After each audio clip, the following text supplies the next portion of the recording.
بسم اللہ الرحمن الرحیم، بسم اللہ الرحمن الرحیم،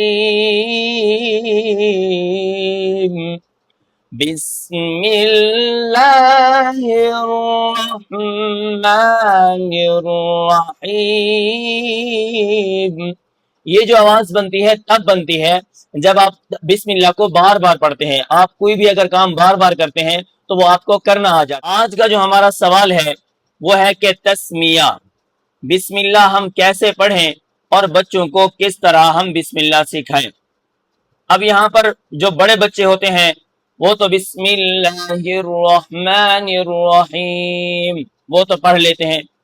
اسی طرح جو قاری حضرات ہوتے ہیں بسم اللہ الرحمن الرحیم وہ بھی پڑھ لیتے ہیں۔ اب جو ابتدائی بچے ہوتے ہیں، اکثر مائیں بھی ہوتی ہیں گھروں میں، تو بچوں کو جو بسم اللہ یاد کرائی جاتی ہے وہ کچھ اس طرح ہوتی ہے کہ بسم اللہ، یہاں پر اللہ کے نام کو آدھا کر دیا، پھر اس کے بعد کیا ہوتا ہے الرحمن، یہاں پر رحمان کے نام کو بھی کیا کر دیتی ہیں، آدھا کر دیتی ہیں۔ اسی طرح الرحیم، یہاں پر نون کو بھی اٹھایا اور رحیم کے ساتھ اس کو ملا دیا۔ یہ غلط ہے، یہ کیا ہے، غلط ہے۔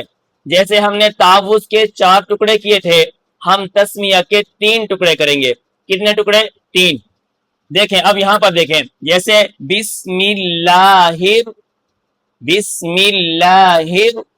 الرحمن، بسم اللہ الرحمن الرحیم، بسم اللہ الرحمن الرحیم۔